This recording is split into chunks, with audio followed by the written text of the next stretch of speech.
And consistency. That's something that I actually saw a podcast with you recently where you Mm. were speaking about other musicians in your field, right? Hmm. And the idea people will pop up.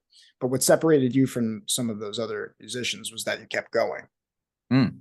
Maybe if you can dive into that consistency and the importance of that. Yeah, well, again, I mean, you could that exists in the same field as that which we were just discussing, and consistency becomes a habit. You can make that be a habit, so it's not so hard. Oh, how can I be consistent? Oh, it's so difficult. Well, if it becomes non-negotiable and it's something you do every day, whatever it is you do, in my case, it's music. So I'm doing something to do with music every single day of my life.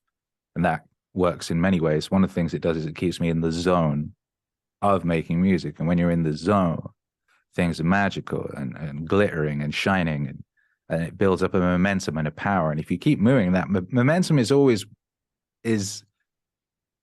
consistent. Momentum is constant, but it only goes in one direction. So you're either getting better or you're getting worse. You're either going up, down, sideways, forward, whatever it is. That way, this way, whatever.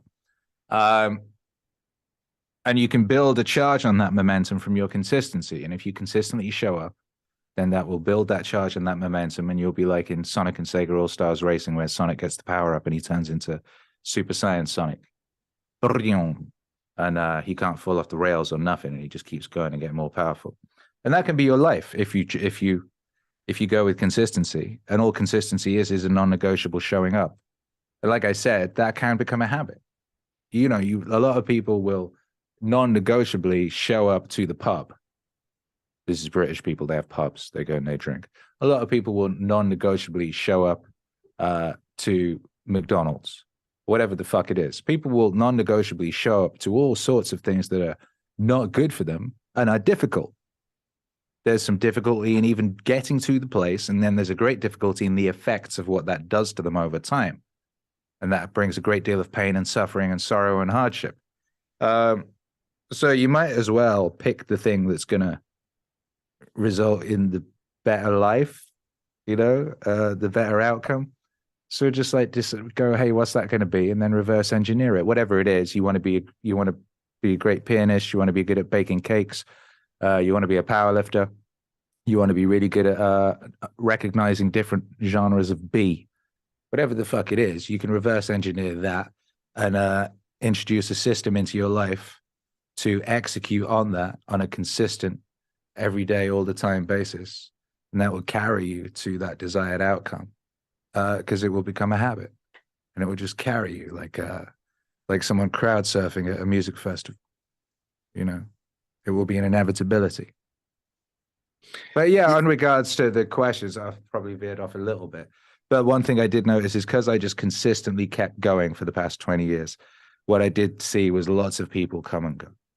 Lots of people rise and fall. Lots of people who were given every opportunity, put on the cover of every magazine, given $1 million record budgets, because they failed at the consistency thing, because they gave up, because they quit, because they stopped, and then couldn't work out how to get back to where they were because they fell out of the zone.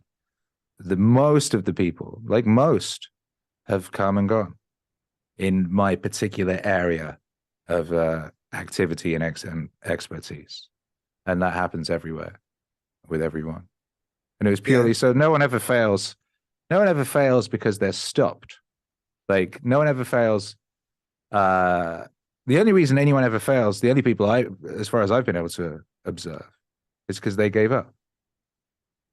You know what I mean? Sam Hyde, everyone in the world tried to stop Sam Hyde. They canceled his TV show. Some of the biggest names in entertainment conspired to destroy this man's life, pull him off TV, but he never stopped. And then this year, he's in this massive televised influencer boxing match, and he's huge, and everybody loves him, and this whole new generation of people who had no idea who he was are introduced to him, and he's hilarious and brilliant, and the people love him. And he has another shot at doing on a large grand scale what he loves to do, because he never stopped. They yeeted him off every platform, off of YouTube, off of Twitter, off everything. He still kept making videos and sketches, and he put them on Gumroad. The fuck is a Gumroad? You know what I mean? He never stopped. He decided, these people will not defeat me. They will not stop me. I will keep going no matter what. And he did. People can do that if they choose.